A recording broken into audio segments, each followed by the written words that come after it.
Hello, everybody, and welcome to Celebrate with L.A. Williams. My name is L.A. Williams, and I am so honored and excited to bring to you this very special episode. Today, we are celebrating the one and only Miss Garlia Cornelia Jones. Everybody! Garlia, how you doing? I'm okay. I'm very excited to be here with you. Finally, you asked me to be on your show. Finally.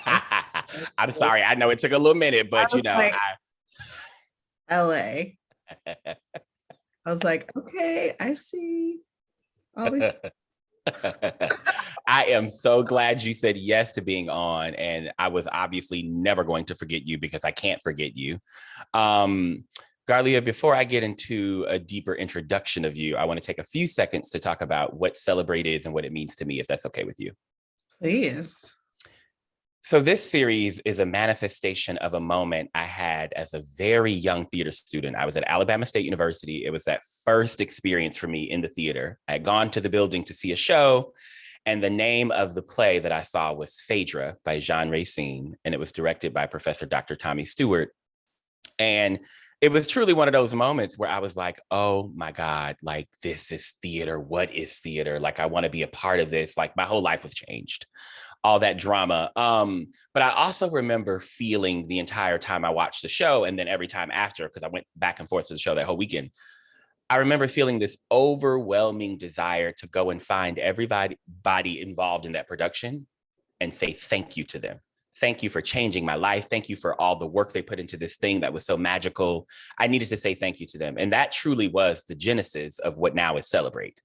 Cut to some years later, I'm in New York City, and I have this truly divine inspiration moment where it's like, let's start a platform where we sit down with some of those artists whose work has really inspired me, and kind of talk to them and listen to them talk about their journeys and like what were some of those big moments in their life.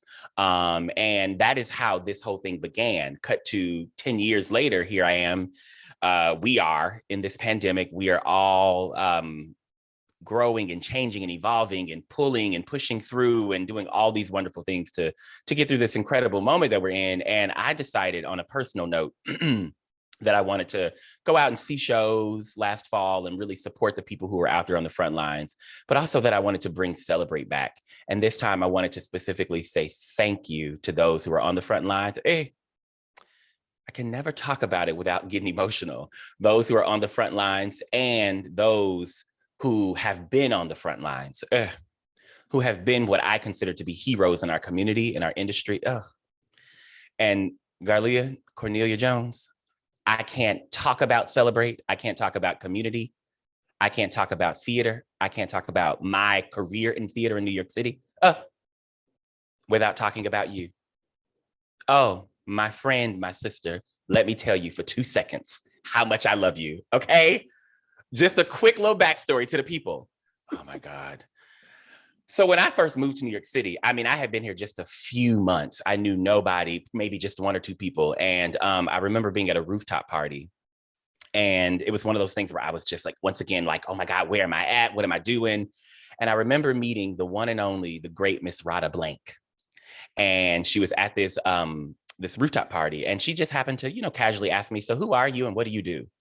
And I was like, well, my name's LA and I'm a director and boom, boom, boom. And she was like, and I was like, I just moved here from Atlanta and I don't know anybody.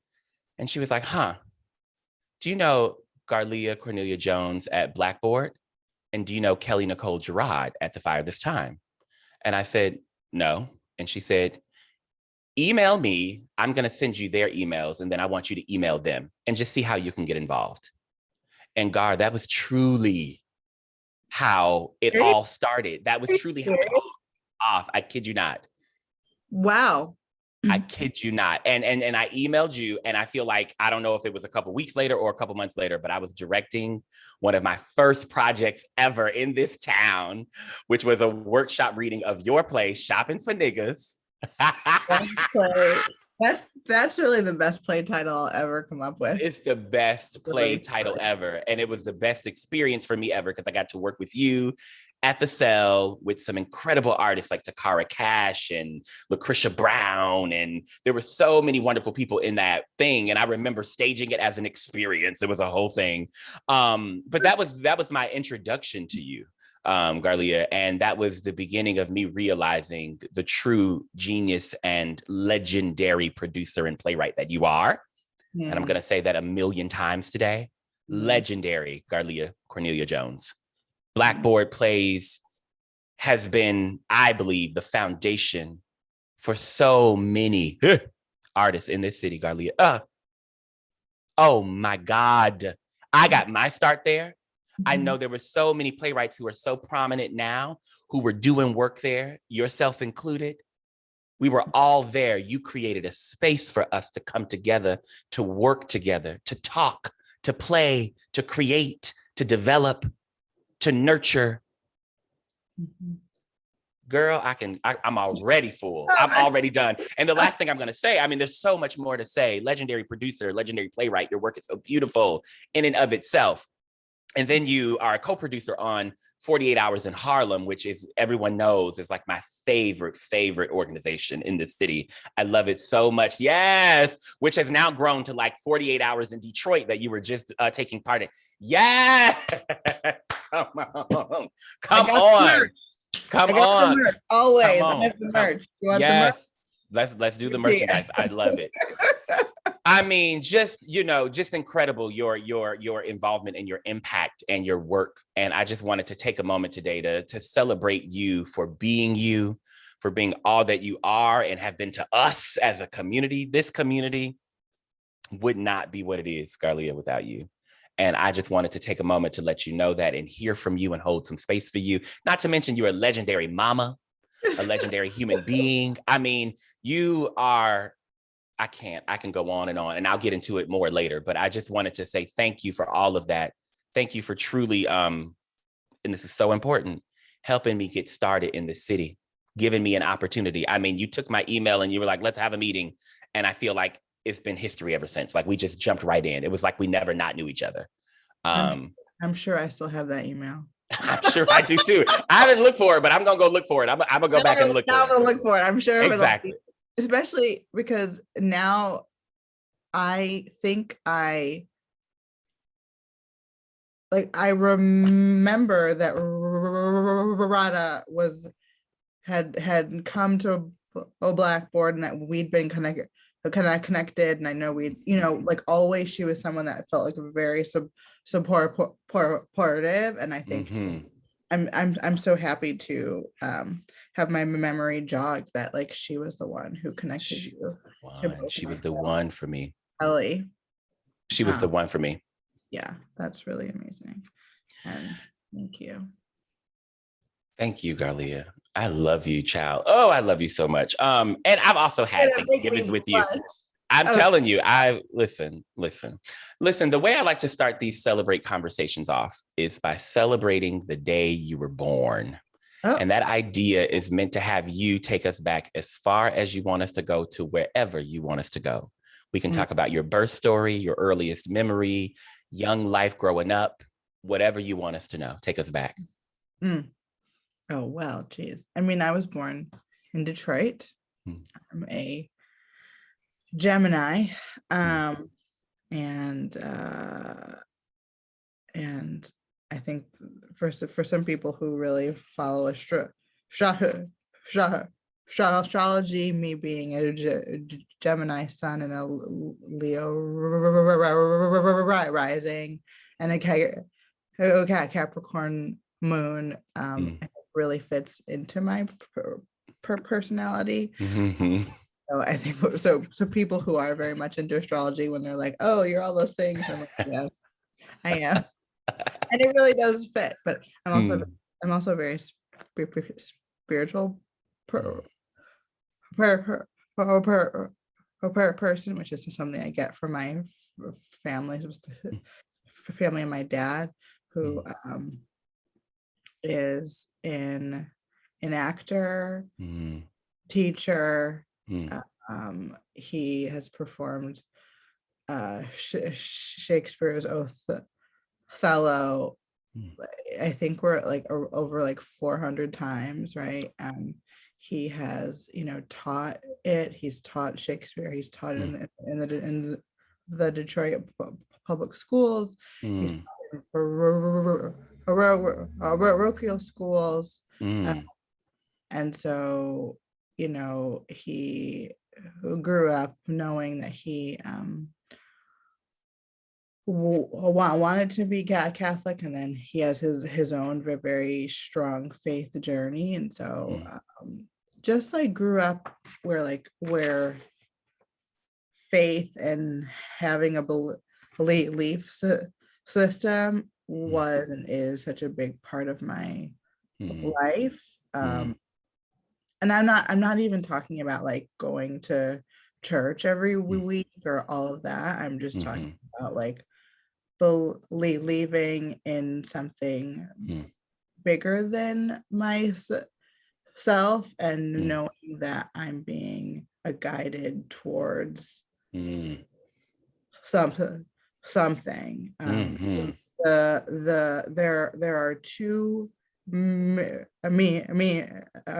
meanings of my name, and people often mispronounce my name, and because I have a stutter, I almost never correct people because it just takes a long time, and I just don't do it.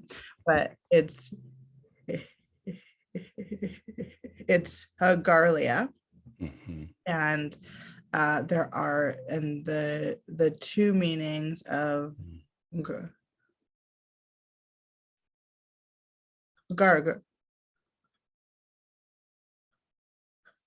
Garlia. One is God dwells in me, and the other is warrior. And I think that both of those really, as I've gotten older, and I learned sort of those meanings. I feel like my own personal journey, especially over the last several years, truly fits both of those. There's been a lot, and for anybody who has read any of my essays or articles, I really do talk about my personal journey, and so I think they fit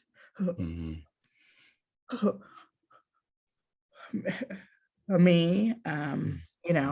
I can also be like a reserved, quiet person, but I'm observing a lot, and my daughter is very much somebody who's quiet but is watching everything. It's like my observing on like speed. I'm like, oh my gosh, like we cannot get anything past her, and she just stares at you.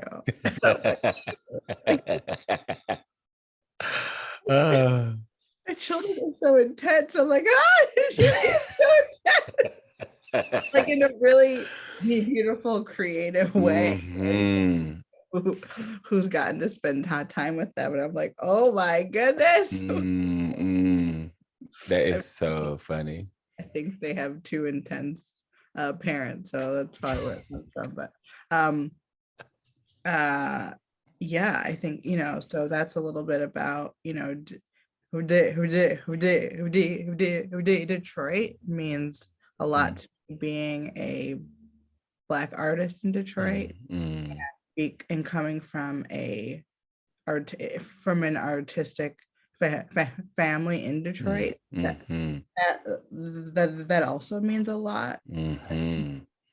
And so I really think about all of that as sort of who I am and my origins. I am working on projects in Detroit now, always sort of a dream to give back and to go back. And I am a person who says a thing and then does that thing. Right? And it may not happen in that moment, but I said, when I was in high school, I said, all right, well, I'm going to move away, do something great, maybe in New York, and then find a way to be in Detroit. There's flexibility in that, right? There's flexibility in saying, I'm going to do something in Detroit, but I can also be in New York, right? And so right now, the last couple of years, I got divorced in 2018, and so have just been really thinking more about Detroit and about home.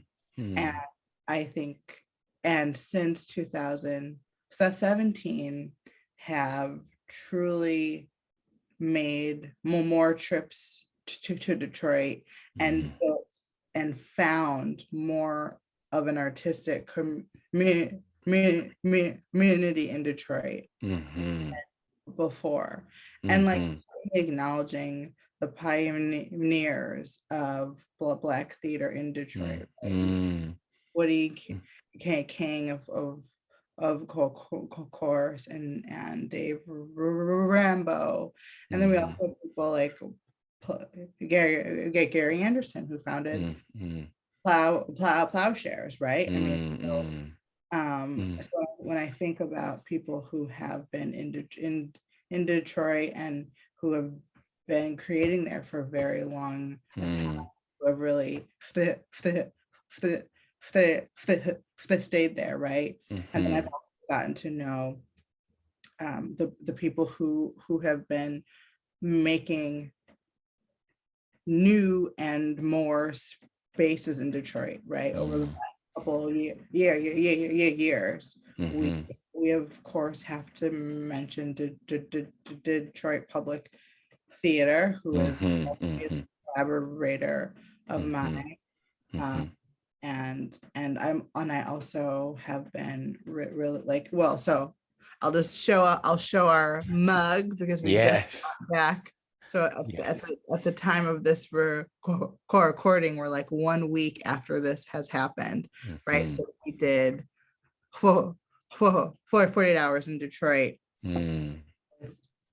for the second time. The most fantastic group of artists, predominantly Black artists in Detroit, telling these stories, just Detroit artists, just Detroit stories. Like there's such a rich community in Detroit of theater artists that people don't know. And so I'm just so excited that because of Harlem 9, we've been able to go and take what we do in Harlem and in the Bronx, and now we've been doing it in Dallas, and now we've done it now 2 times in Detroit, and we're looking at other places are interested in us, right?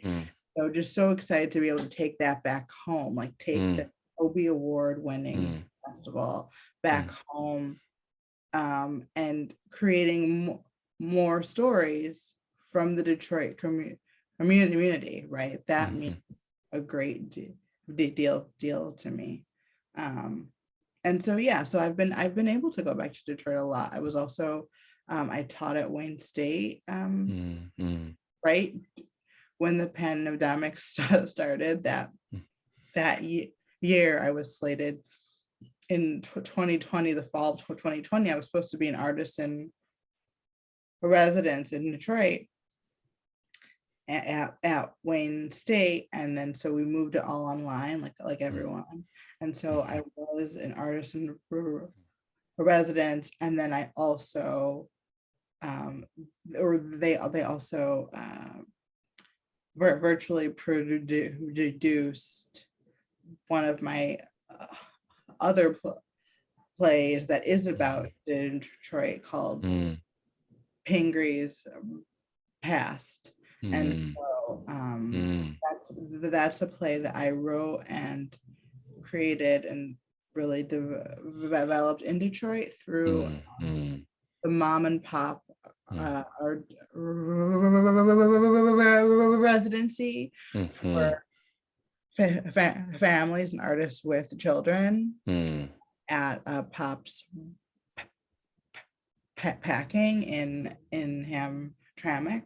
And so that's a very Detroit play.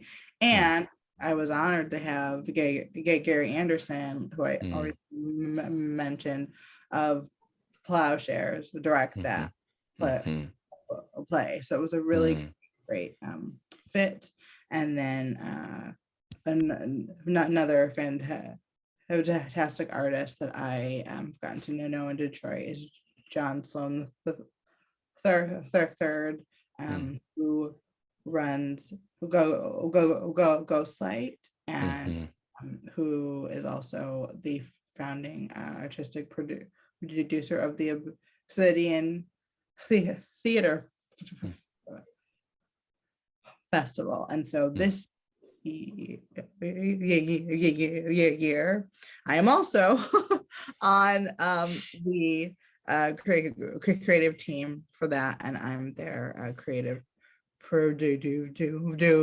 So that's very exciting. I have this other hand. I have my hands in a lot of different pots here, and then you mentioned Blackboard, and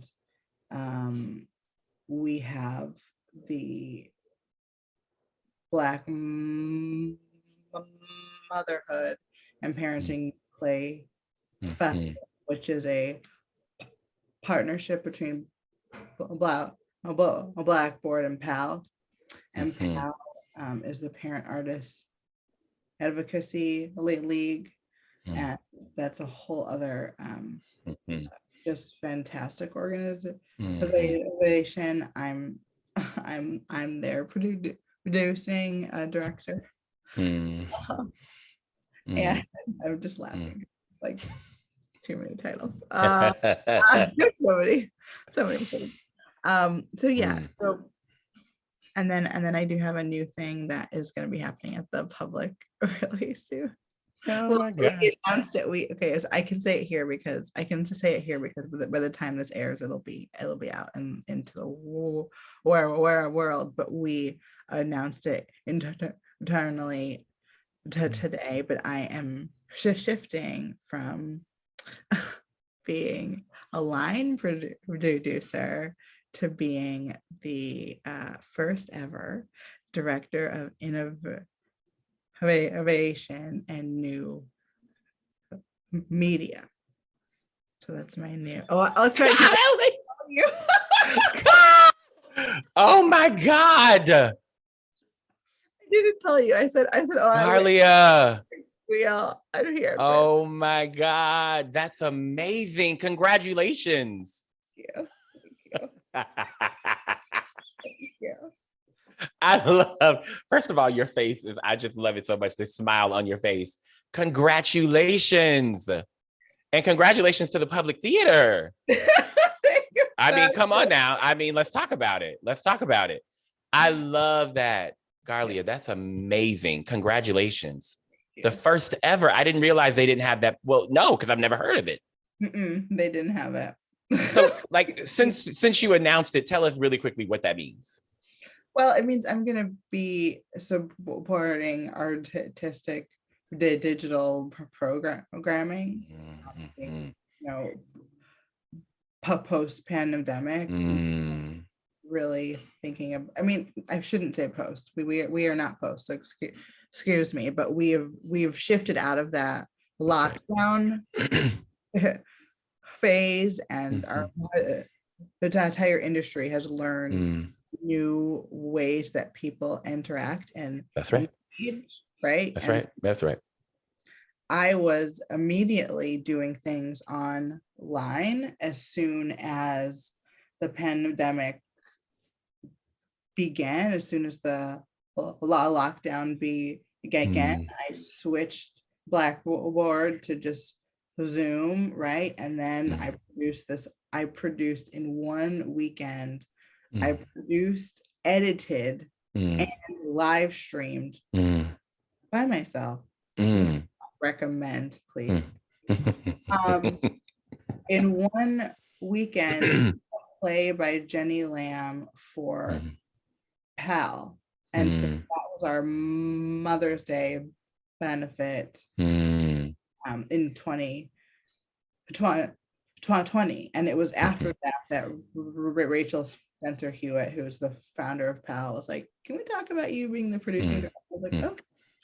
And you know, I'm a mom, a single parent, so like I have multiple jobs, right? That's a thing. Like I do things. Also, children who providing is a real thing. And so I was like, all right, let's do that. So after that, I became PAL's producing director. But really, what I'm tracking here is, I was like shifting, right? And I was in a personal situation, which I did write about in American theater, but I wanted to get out of the like housing situation I was in, which was not a positive space for. And so I kind of said to myself, I am gonna shift during this pandemic and find a way to get out of here, right? Work, like I can't take photos, right? Because photography, I'm also a photographer. I take production stills for spaces, and I was doing a lot of production stills for NBT a couple years ago. And so I said, well, I can't take photos, everyone's home, so I'll switch to online stuff. I'll figure out how to live stream. I'll figure out how, you know, I was an editor at one point way back in the day when I was like working at the Cell and doing everything under the sun. And so I was editing things too. And so like, it's not out of my wheelhouse, but it's certainly something I say, yes, hire me as an editor, right? But so I just said, okay, we're going to figure out how to do things during this thing, right? But the producer hat fits there, and it really fits like TV, and it fits a lot of the things I'm interested in. I'm definitely interested in TV, and so I just kept on going. So Harlem 9, when it came time for our 10th anniversary, we did digital edition, right? And all of us like learning in real time, as everyone, all of us, like learning how are we. I mean, right now I have 1, 2, 3, 4 screens here. You cannot, you know, like all figuring all this out. Like, how do we do this? I have mics and the headphones and all this stuff. And so that was a big part of that year. So we did that. We did digital edition, and then we did El Bronx. And then in between that time, I was also at the public. Of course, have not stopped that, but we had pivoted our gala. So we had a gala that was supposed to go up at the end of May. George Floyd was murdered. We paused that. We shifted it to October of that year. But that was digital. So I'm just immersed, as is our entire institution, in shifting to things online. And then also the ability to, I was working from home, as we all were, which was, we all know, it's very hard. When the kids were homeschooling, that was the hard part. Going back to school, it's a lot more manageable. But the first 8 months to a year, I know for all of us, was hell. Plainly, for a lot of us, so there's a lot of ups and downs, and maybe not, but a lot of challenging moments. Mm-hmm. Um, and so yes, I think my interest in technology and media and doing things online and has always been there, coupled with my desire to spend more time with my kids, and also we shifted, I moved, we've had I got out of a situation, and so I'm in my own space with them, and they go back and forth, but that shift was very necessary for our mental health and my ability to focus on my jobs, plural, and to settle, right? And so I know a lot of people over the last several years, people will see me and they will say, Garlia, you're glowing. Like, what? And I think, and I know that comes out of going through some really hard, tough things, and going through it. I'm still very much on a journey, but going through it and feeling like I'm in my own house now, right? That's right. I breathe. I don't live in one room anymore. I'm not I'm not too long. I don't know if we need to go into all of it. It's in American Theater. I wrote about it, but it's a lot. I'm in my own space, and so having my own space and having the kids here, it's just the pandemic for me has been life changing.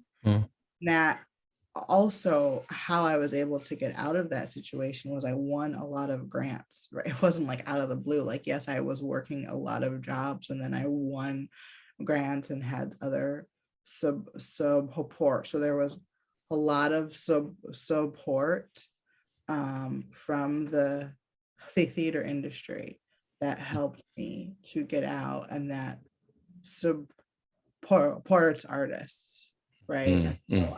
I say all this to say, if you are in a situation, if you find yourself in a domestic violence situation, or anything where you need help and you need to get out of it, the hardest thing is to ask for help. That is the hardest thing I've ever had to do. And I have a lot of really good people in my life who have who have wanted to see me succeed, and who have lent me their cars and just been there, helped me with my move, right? That was intense couple months when I moved out, and I had a lot of people there, and so I'm very grateful to my colleagues in the industry, right? I feel extremely supported by a lot of people, and a lot of people wanted to see me succeed, and I feel like I've been able to get through that, to get through that moment.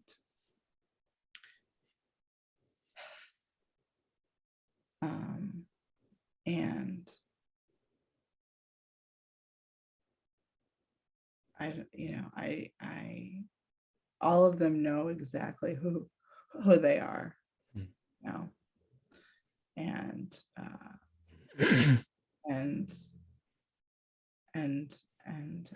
it's life changing, right? And then it helps me find my voice, because when you're in a situation like that, you doubt yourself all of the time. Doubt myself constantly. I have all these ideas, but it's always like, are they any good? Yeah, like I don't know, and there are times I sit on stuff because it's so exciting and so big, and it's like, oh, what if? But what if nothing? It's gonna be great, and just go do it. But like, right.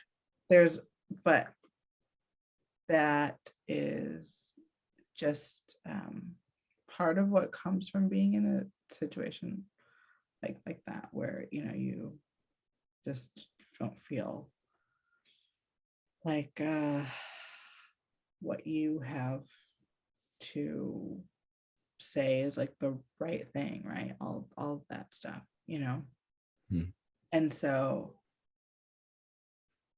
yeah, so like this job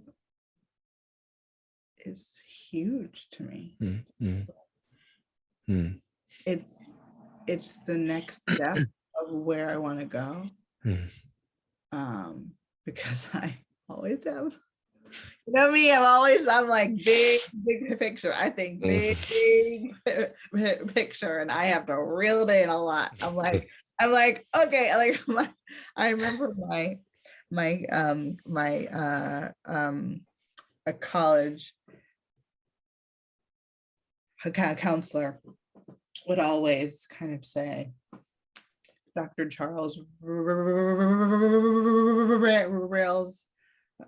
back would always try and pull me in, because I was always planning, okay, when I'm a junior, I'm going to take this course. He's like, Garlia, you're freshman. Can we just focus on what's right here? And I'm like, in like 10 years, I gotta be doing this. So, so I've always been a person who just thinks that way. And I don't know, maybe my mom, my dad, my sisters. I come from an artistic family, so and my mom, although she is not, she was not a producer in her career, 100% produced our life, right? Like, yeah, God, come on now. Like, the vacations and like the planning. I remember like the papers, and her handwriting is very big and very bold, a small person, but not a small person. And so and we have the same name. Oh yes, that's right. Yeah. Yeah, but she doesn't go by Garlia, like Gar. And so, but yeah, so I just remember like the vacations and the planning and the family pictures. Like she did all that planning, right? That was she was planning the life, right? Or producing it, right? And so when I think about how I ended up as a producer, I was like, okay, so you have my dad in the arts, I mean, he was also producing, but he's very much an artist and very much a teacher and very much like, you know,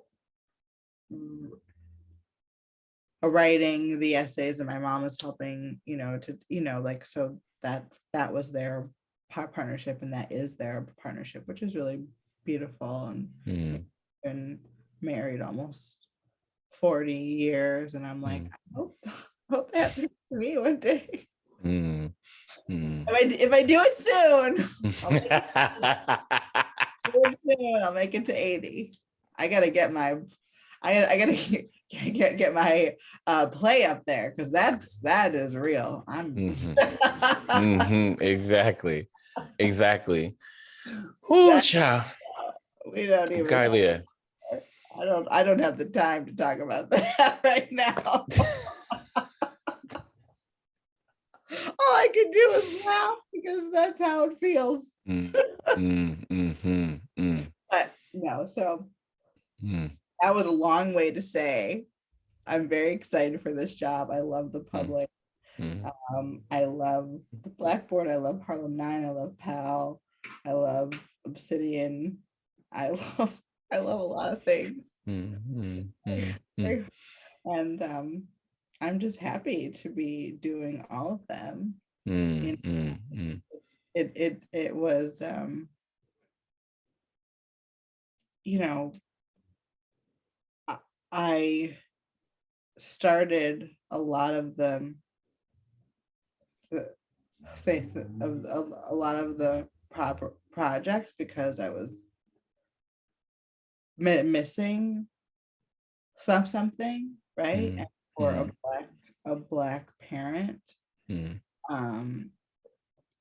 I felt, and I tell this story all the time, that when I had my daughter, I said, oh, she is going to sit next to me. I'm going to sit at my desk, write my plays, be the next Susan Lori Parks or Lynn Nottage, you know? And because at the time, like, you know, that was like, my daughter is now 10. I said, I'm gonna do that. Now, what child sits next to you in a high chair while you write your plays? No. You're so funny. I saw my playwriting dreams just like say, I said sayonara. Not, I mean, just because I'm just like, how am I supposed to do this? Like, where's the support for a parent who's still emerging? Like, Come on now. I am 100% still an emerging human. That's come on. Playwright. Come on now. Come on. Yes. Come on now. And so where's the space for that? And so that is why we have the Black Motherhood and Parenting New Play Festival, is to create space for Black parents who are playwrights, right? That's what we are doing. So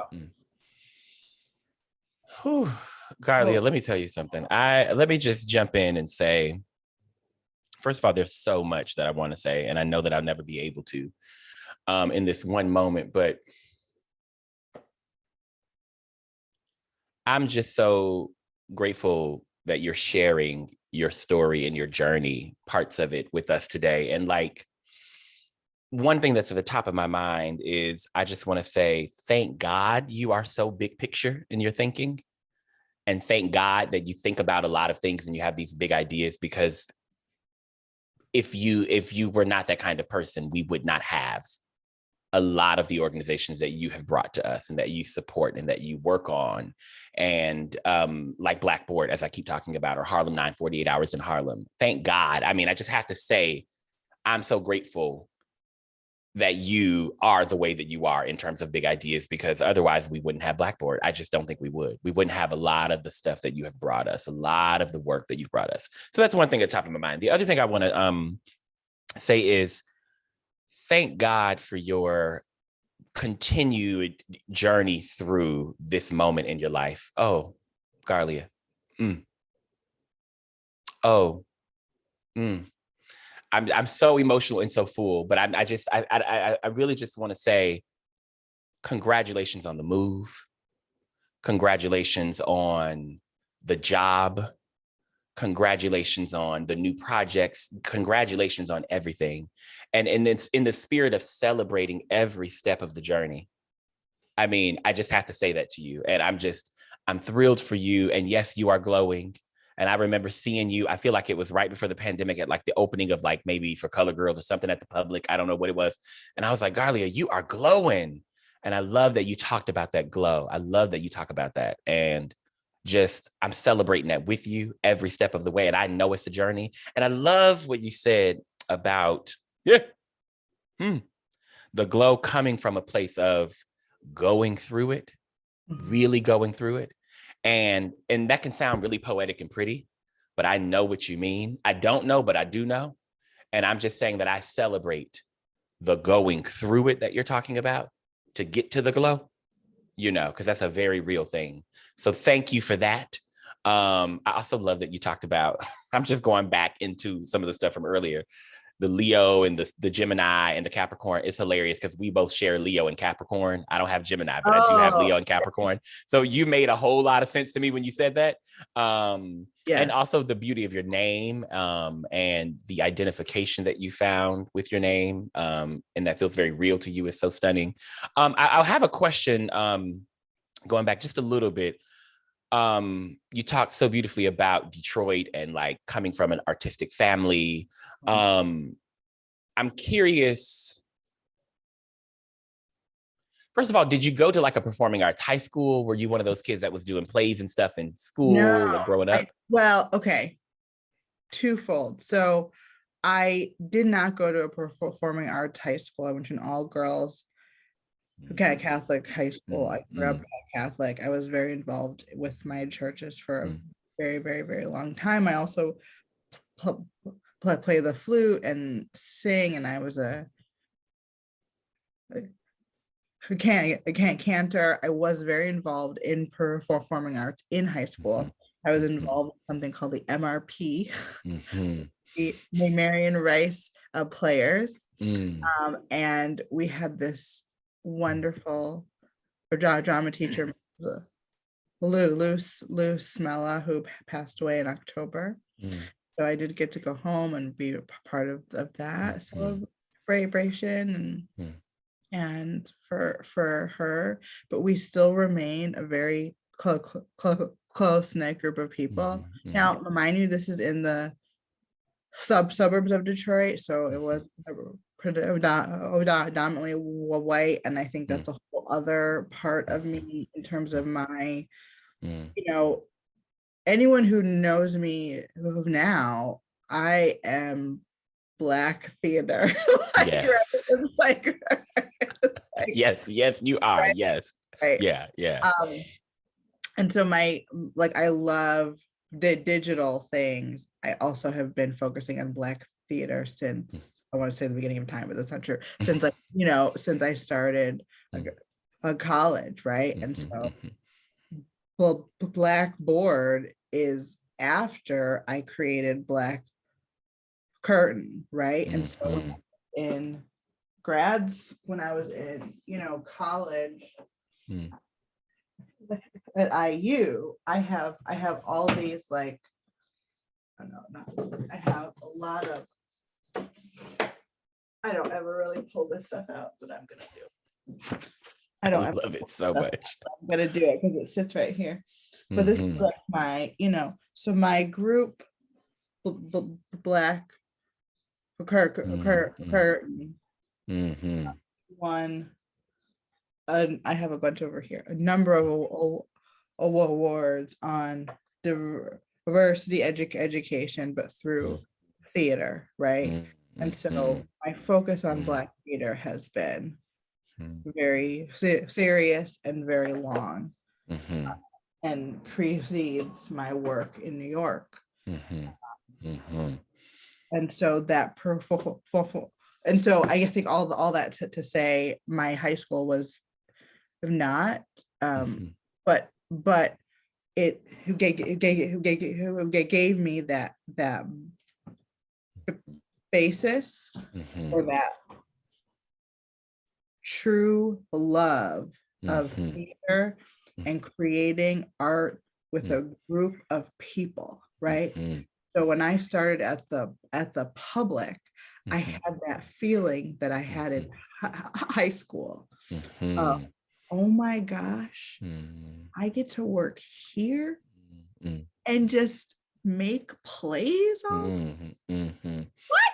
Are you joking? This is my job. I get to do this.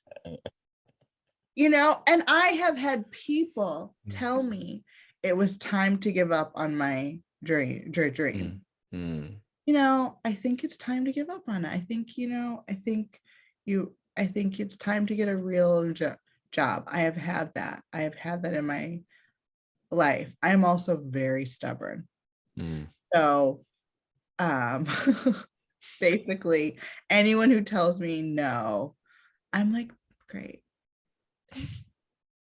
My head, I'm like, you know what you just did. But I think most people know that, or if they didn't, then they do know now. But, exactly. Yeah, so high school was like, crew. I was on the crew. I started on crew, but building the shows, and then I went to props, and then I went to props head, and then I went to student producer, and I did the program, and then I was the student producer like for 2 years.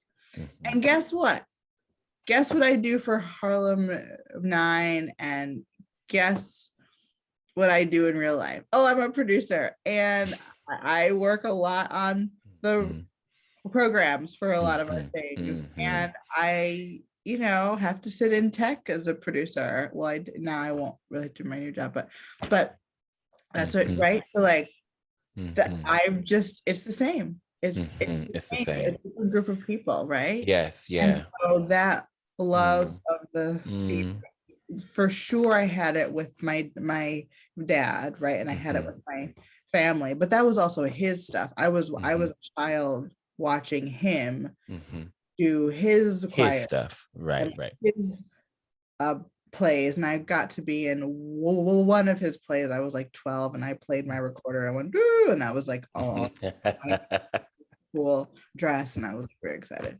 But that was it, right? But like my own stuff started when I was in high school, and I loved it. And so again, like those people are they're like brothers and sisters and family, right? And then I went to college and built my own family, but really focused on the stories of Black people, because that was the thing. I was like, we can do this through this art form. What happened after high school, Garlia? Did you go to college? And if so, what did you study and where did you go? You kind of touched on it earlier, but I want to. Yes, Indiana University. University. Yes, IU. Yes. Yes. Yes, I went to Indiana University. And I had a great time.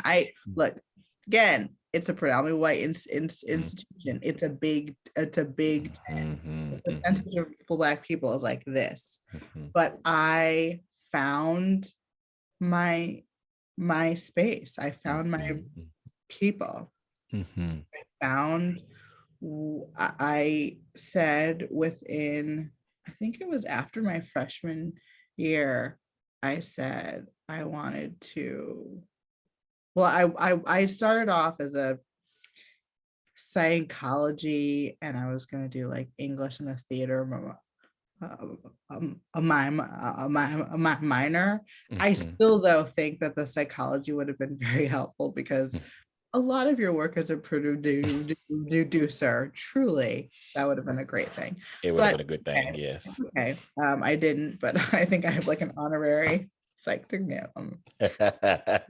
I've not gone through that schooling. I have gone through a lot of schooling now, but I yeah, I started off there, and then by the time I was, I think, end of my freshman year, I was like, who am I fooling? I want to be in the theater, and this is what I'm going to do, and it's going to be really hard, Mhm. and I'm not going to have a real salary till I'm like mid 30s, but I'll figure it I'll out. figure it out. I love that. Yeah. I'll figure it out. And Yeah. I Yeah. did, right? And I Mm, did. But I was my mm, freshman year of a college, although I was not yet in the theater department, I applied to be an assistant stage manager, because I mhm, said, well, let's get started. Like, I wasn't yet taking any of the classes, but I wanted to get to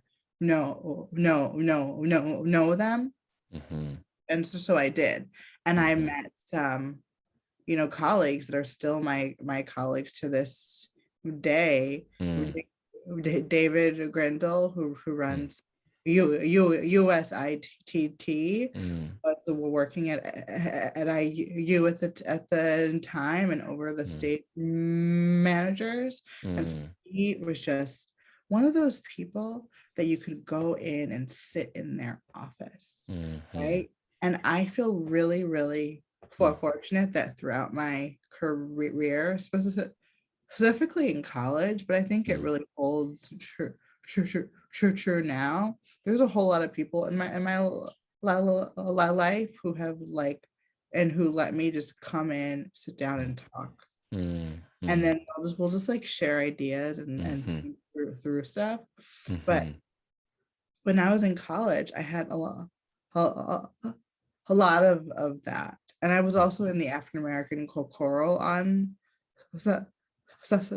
ensemble under Dr. James Mumford, mhm, who he passed away my first year at the public, and I mm, found out opening night of my first show, which was really hard because it was my first show, and I was opening, we were opening it, and I just like, and again, my supervisor and just like amazing colleague, Yuvika at the public. Yeah, she just, she just like sit in my office, and like like her office was like our other home, but like it was like a rough day, but because Dr. Mumford,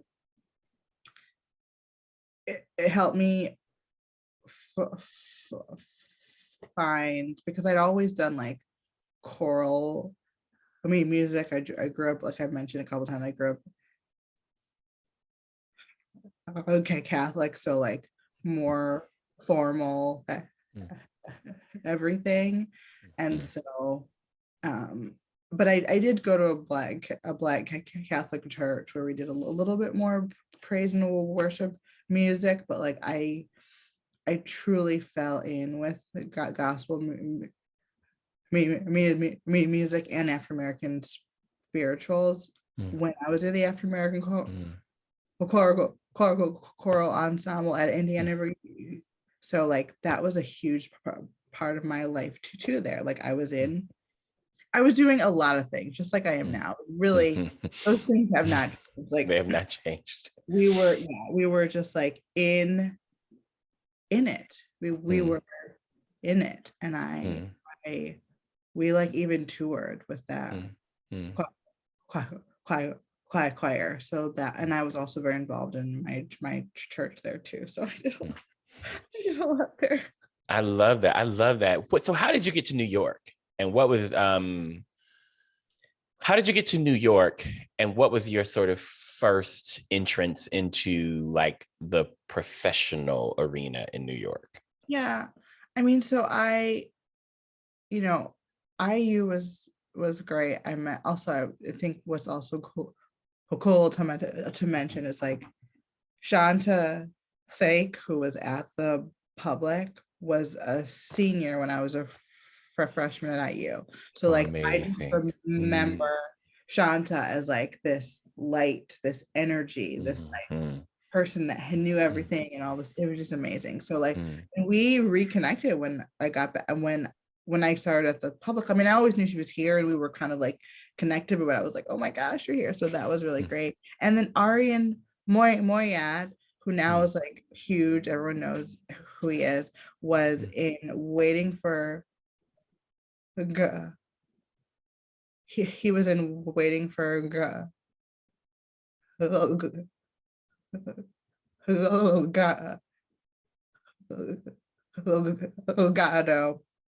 which was the play I was the assistant stage manager on. So again, like another person who is just like went through college, worked really, really, really, really, really, really hard, right? Is also a parent and has like put in so much hard work, right? And now Arian's literally everywhere. And I get so excited to just see him everywhere because it's like he has kids, and I know he's been just doing the work forever. So those are like, that's kind of that's like that full circle moment. So a lot of people, that also just shows a lot of people from IU came here. So I knew, so it's like I felt like, okay, there's people here, right? People here I can call if I'm like, it's happening. And I wanted to get an MA, a master's in African diaspora studies before an MFA in writing, because I was really interested in at least starting to like having a basis for that focus. And so I started the coursework for an MA at IU at the time. So I was at IU for a couple extra years. And then I was also applying for playwriting programs too, right? And so I applied for, all the big ones. And then I applied at the new school, and I get into the new school. And the rest is really history. I mean, I moved right from Indiana here to New York. I didn't go back home. Like I basically hadn't been back to Detroit. I think I'd been doing a lot. There was a moment, like Black Curtain not only produced, we focused on, oh gosh, I mean, this also, I'm sort of like skipping over my career as a director, because that is where I started. I said, I'm going to be a director. And so I direct, like most people in college thought I was going to be a director because that's what I was doing, right? And then somehow I was like, I gotta write it. And then I also wrote and directed a lot of the stuff. And what was I also doing? I was also producing. I don't even know if we even called it that in those days. I don't know. Like that term, like producing and line producer feels new to me, but it's what I've always been done. Yeah. So it's just like very interesting that like now there's a title on it, but I've literally been doing this for like 20 years. Absolutely. Right. Which is also why like coming to the public like really fit, because it was like, oh, this is, I know how to do this. This is what I do. Yeah. I do. Right. So yeah, so we just I was doing a lot of directing and just like creating stories for Black people, wanting to put our stories on stage, wanting to make space for other people to do that, all the same things I'm doing now. And all of that came out of, I spent an incredible amount of time, as you do in college, but talking to people about race, right? Some of my, I still talk to these people now, like, but some of my really good friends from college, or particularly like Black men who would start. There's this one guy, we talked a lot about like race and like, Mm, socioeconomics, all of the mm, time. And I was coming out of this like bubble of like, oh, my hair was straight and all this stuff, and kind of like really mm, shifting from mm, having mm, straight hair to cutting out off my hair. I grew out my hair. I wrote a book of poems called The Day I Found Out I Was Black, like all of mm, these things, mm, right? mm, And mm, me really taking that shift and doing those things mhm, was a huge pa- part of sort of my journey, mm, too. Yeah, mm. it I love that. was like so much, and then I came here. Yeah. Mm. I love that, Garlia. Thank you so much for all of that. I'm trying to think. I talk a lot. I'm so sorry. That's what this is for. I'm literally hosting a Like, party for you to talk about. You can talk about whatever you want for however long you want. I'm curious, in the spirit of lightheartedness and fun, what are some of the things that either makes you happy or that you really enjoy? What's your favorite food, your favorite city, your favorite song, artist, whoever? Just things that make you that also help us get to know you better. Okay, well, I really like to ride my bike. Mm, mm, I really love Audra McDonald, mm, mm, and I can't believe I just said that. Now I feel like a silly person, but also I've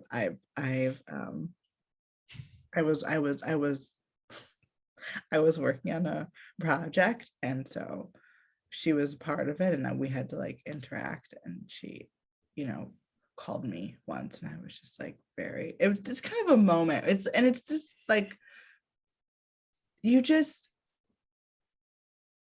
you get excited, and then you're like, wow, I'm just now that per person, right? Like this is just part of my life. So let's just take that for what that is, right? Like, think back to that girl. And we haven't even talked about my speech. I stutter. I really love SAY. There's an organization called SAY, called the Stuttering Association for the Young. And mm, I wish there had been a SAY when I was a mm, kid. mm, Right.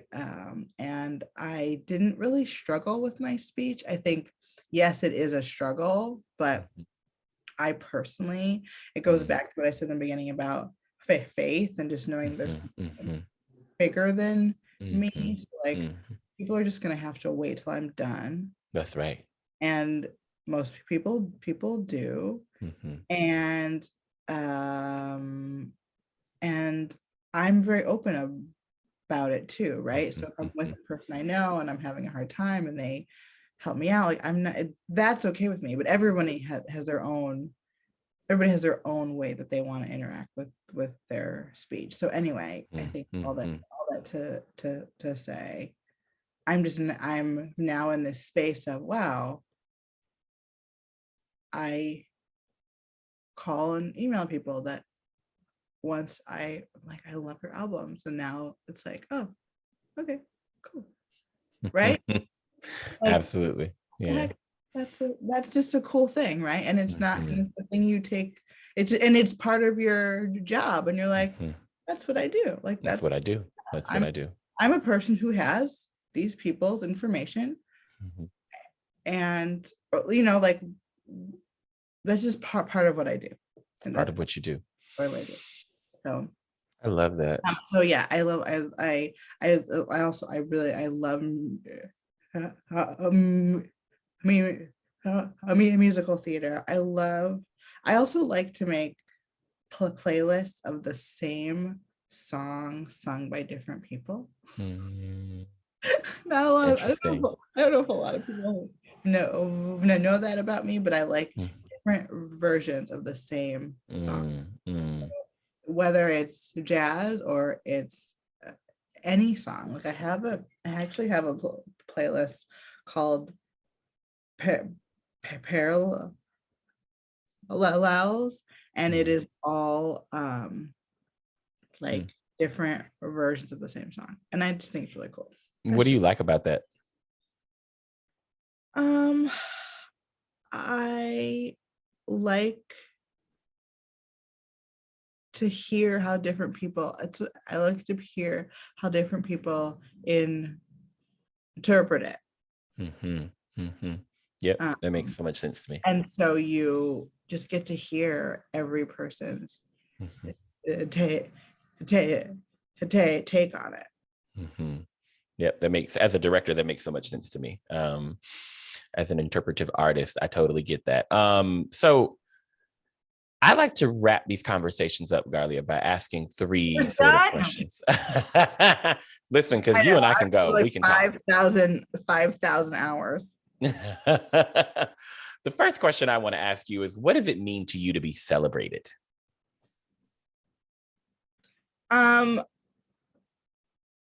I think that's a really interesting question for this particular day, because like today we announced my role, my new role internally, and there was that like moment of, oh my gosh, now everyone is gonna know, and oh my gosh, it's no longer a secret, and I've just been like sitting on it for a long time, and it's also been in the works. Like these things, it just takes, it's a lot of like work to like figure out a thing, and it's still work to figure out how things operate and function within a bigger system and all of that. So like it's a lot. It's like there are levels, right? Like there's this, everyone knows, there's this, now we can all be like, yay, woo-hoo!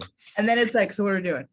Right, exactly. But really, I think that's just me. It's like, oh my God, what are we okay, I have a lot of plans, right? But but they're the start of a conversation. It's not, you know what I mean? So what it really means is like, it's like, woohoo, we like got through that hard we got through that, like that phase.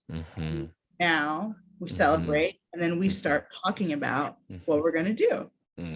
That's great. I love that. So that's how I feel. And then, you know, tonight my kids and I are gonna go to dinner and see a play at the public. So that'll be fun too, because then we'll get to see people in person. And like, although I love like picking up from school, and like I love the work from home and environment. I also really love like seeing my colleagues too. And so it'll be nice to like have this celebratory moment, and other people have things that they're celebrating too, like birthdays and stuff. So it's nice to like be able to do that with people. So that will be a fun thing, you know, to kind of celebrate live. Because when you're doing it at home, I'm like, while watching the Slack, and then I'm also, you know, then you're getting messages on your phone, you know, it's like all of these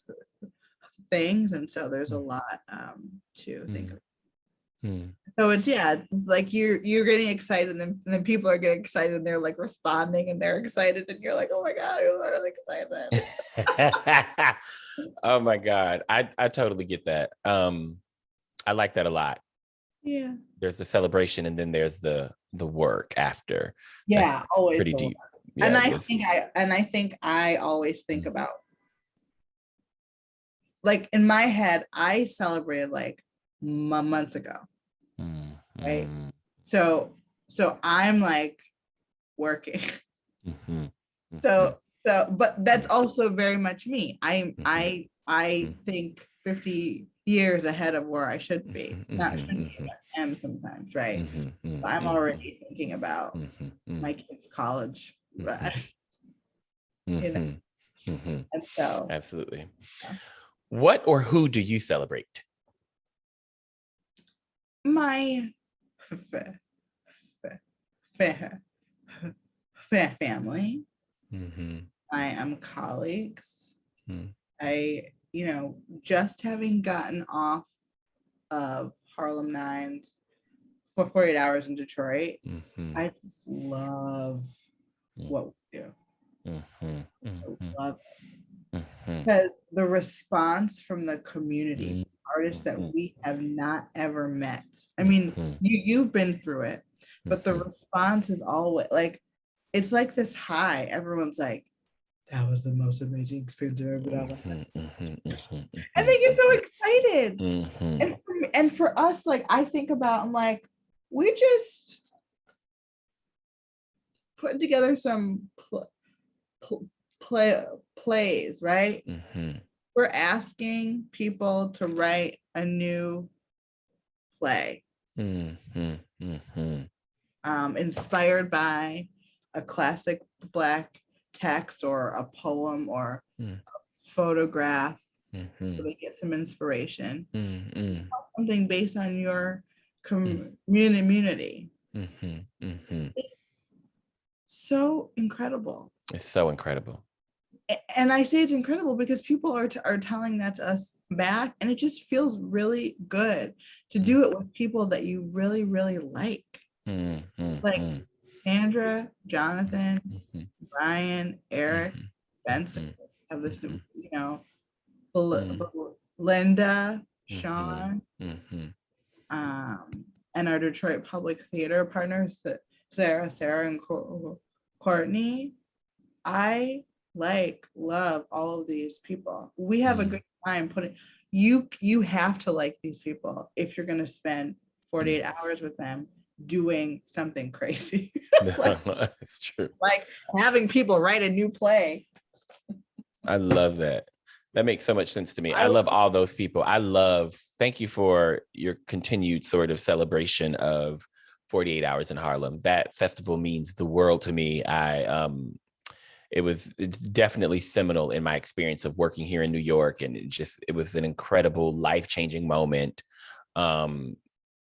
That is exactly what you described. I mean, it's this high that I still have not come down from. Yeah, and I love all of the other Black theater organizations that have been happening since like over the last 15 years I've been in New York. You already mentioned the Fire this time, the Silver, New Black Fest. New Black Fest was the next one on my tongue. Keith, you know,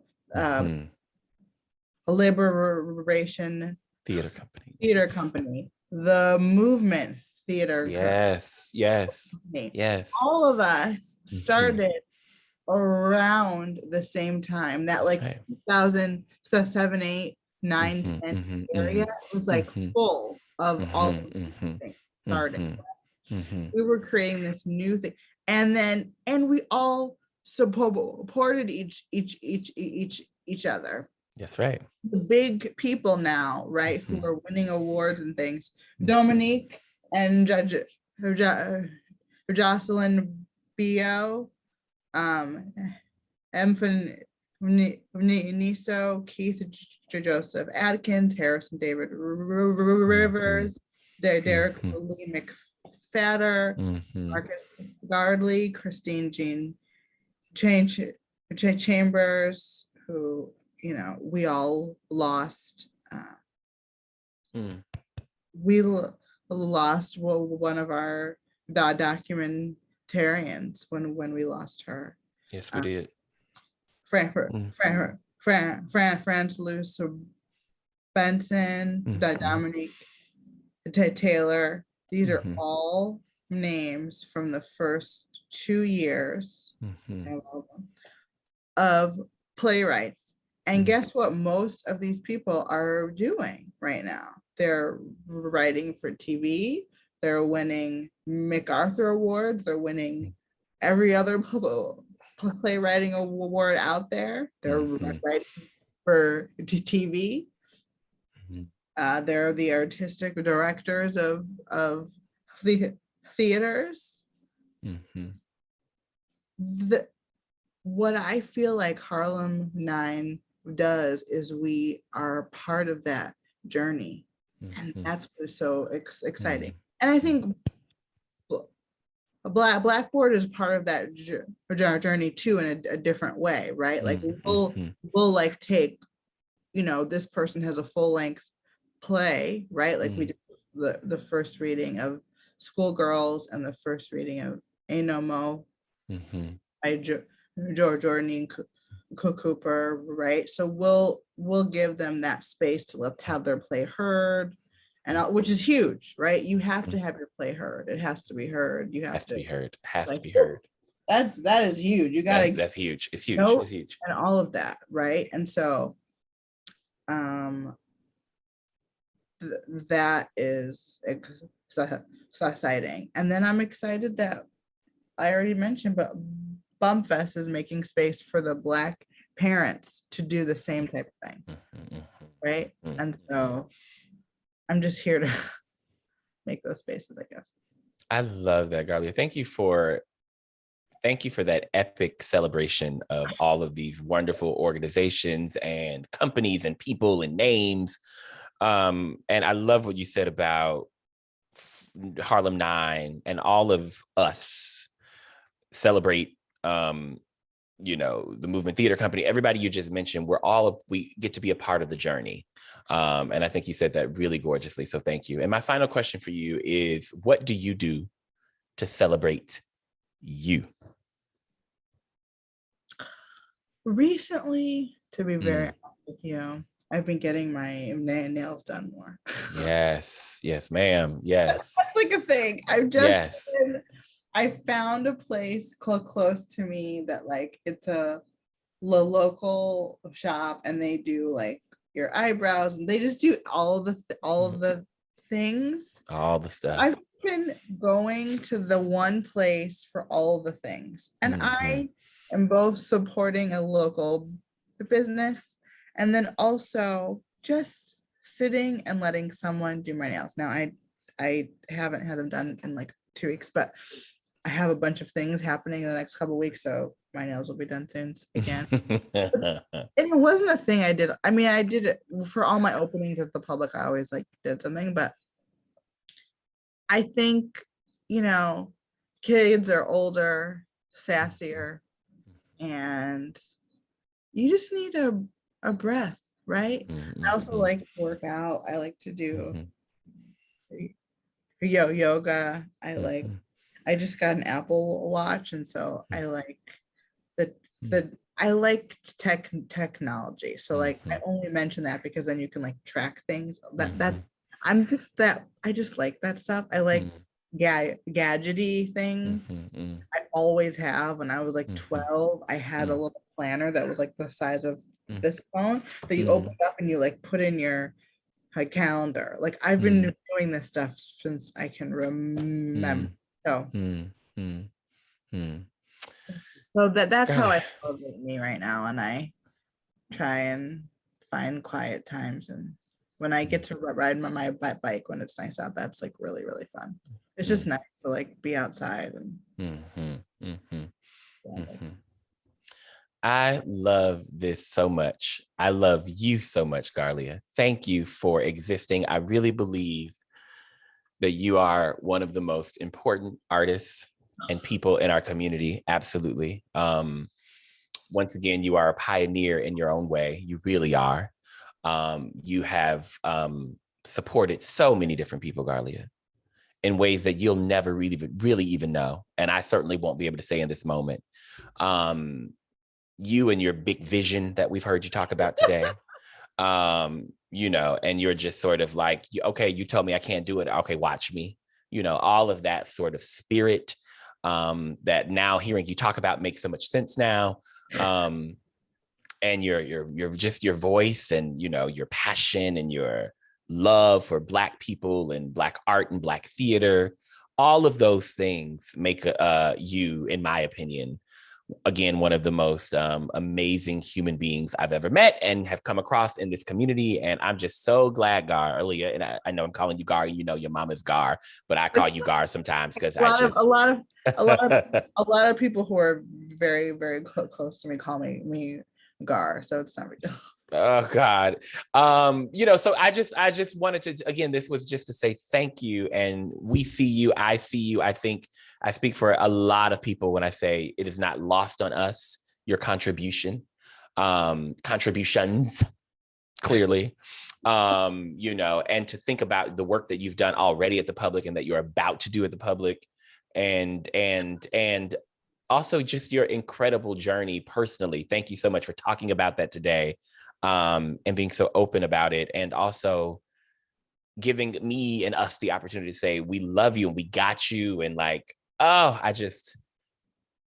I feel like there's a whole nother conversation between you and I, a celebrate conversation that has to happen, because there's so much more to talk about. I've taken your airwaves for like 50 million hours. Yes, no, I love it. I mean, that's what this is for. I'm honored. Thank you so much, Garlia, for doing this. Thank you so much for sharing space with me and celebrating with me and allowing me to celebrate you and love on you. I can't tell you enough how much you mean to me. Thank you. Oh, honey, I get emotional every time I think about it. Oh, I get so emotional. I love you. I'll see you soon, hopefully. And like all the things. Many blessings, my friend. You're so good looking too. I can't even I love it. I love it. Now that I know that Leo's there too, you're like, it is. I love it. I love it. The Leo makes so much sense. Doesn't it make so much sense? When you know, you're like, oh, right. It all, yeah, exactly. That was an eye-opening moment for me. It's true. I have to let you know. Then they're like, I thought she was so quiet. I am, but also. And also, I'm a full-on Leo. I love it. I love it. I love it so much. All righty, Garlia, we'll talk to you very soon. Love you, sister. Love you too. Bye.